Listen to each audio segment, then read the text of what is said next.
Abu Dawud ya, nomor hadis 71. Haddatsana Ahmad ibnu Yunus, haddatsana Zaidah fi hadisi Hisam, di dalam hadisnya Hisam. Ini pembahasannya sudah dibahas di hadis sebelumnya, yaitu hadis nomor 69. Jadi fi hadisi Hisam dimakna an Hisam, atau di dalam hadis yang diajarkan Hisam kepada Zaidah. An Muhammad. Nah, Muhammad ini adalah Muhammad bin Sirin. An Abi Hurairah, dari Abi Hurairah. Anin Nabi, dari Nabi Sallallahu Alaihi Wasallam. Qala, bersabda siapa Nabi. Tuhuru ina'i ahadikum, utawi kesuciannya wadah air salah satu kalian. Jadi menggunakan tok yang di domah, itu yang masyhur. Yang tidak masyhur ya toknya di fathah, atau menurut Imam Nawawi. Idza walago, ketika menjilat, fihi, di dalam wadah, opo al-kalbu, anjing. Jadi menurut pakar bahasa, kata walago ini adalah idza sariba bitorofi lisanih. Jadi ketika anjing itu minum air ya, dengan menggunakan ujung lesannya. Nah, sementara lesannya anjing itu kan najis. Lesannya najis, dan najisnya bisa disebut najis mughaladah. Jadi najis yang besar. Jadi kata walago ini biasa dimakna menjilat, tapi aslinya itu adalah anjing yang minum dengan menggunakan ujung lidahnya. Nah, sehingga yang diminum ya tertelan dalam perut, yang tersisa lah itu bagaimana, kan gitu kan. Ya, yang tersisa itu bagaimana? Hukumnya najis apa tidak? Terus setelah itu bisa digunakan untuk wudhu atau tidak?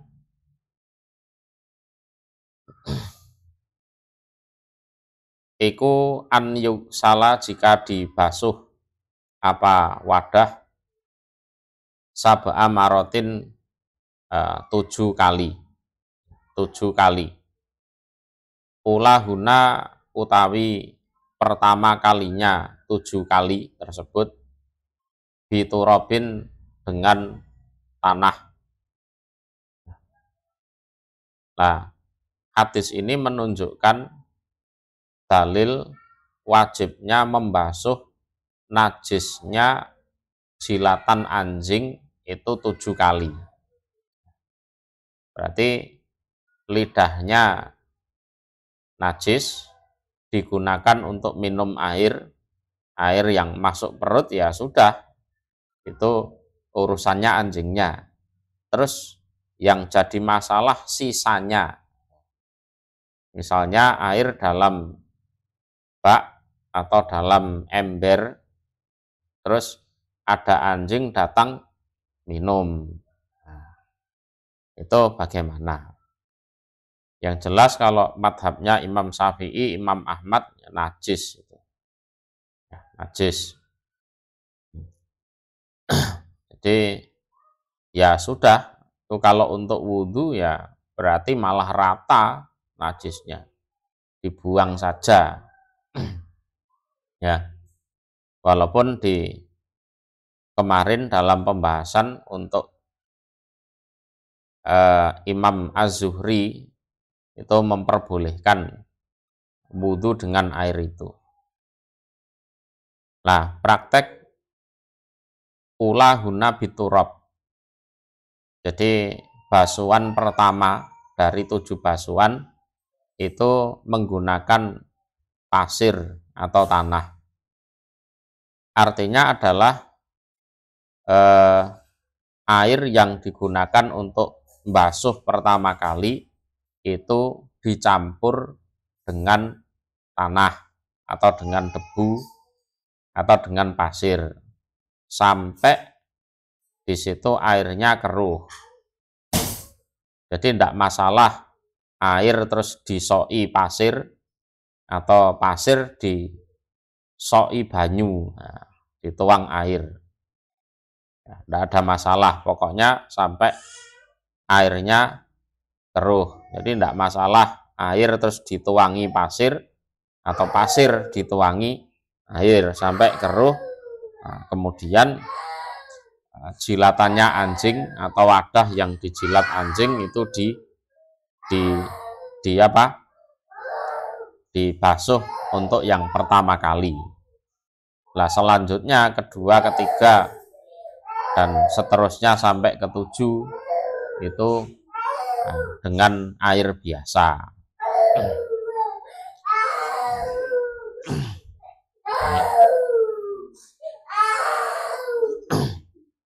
Jadi air dicampur pasir, ya prakteknya seperti itu.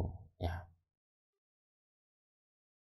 Jadi tidak hanya pasir saja terus untuk mengusap tempatnya najis, itu tidak. Ya, jadi air dicampur pasir. Nah, dalam hadis ini juga ada dalil yang menyebutkan bahwa air itu kalau jumlahnya sedikit terus terkena najis, ya sudah hukumnya najis, walaupun tidak berubah rasa, tidak berubah warna, dan tidak berubah baunya. Itu ya. Karena yang namanya jilatan anjing, ya anjing minum air di ember kecil gitu. Lah sisanya air itu kan ya tidak berubah warna, ya tidak berubah rasa, ya tidak berubah baunya. Tapi bagaimanapun itu hukumnya najis. Ya. Ya, itu hukumnya najis. Itu. Ini menurut hadis ini. Sehingga bisa disimpulkan bahwa ya sudah, airnya dibuang saja, jangan digunakan untuk wudhu. Qala berkata sopo Abu Dawud, wa kadzalika, dan seperti demikian itu. Jadi mencampur air dengan pasir itu untuk ngusap yang pertama kali. Qala berkata sopo Ayub, wa Habib ibnu Sahid, dan Habib bin Sahid an Muhammad. Nah, Muhammad ini adalah Muhammad bin Sirin. Jadi hadis di atas yang diriwayatkan oleh Hisam itu sama dengan yang diriwayatkan Ayub dan Habib, yang mana mereka sama-sama dari Muhammad bin Sirin.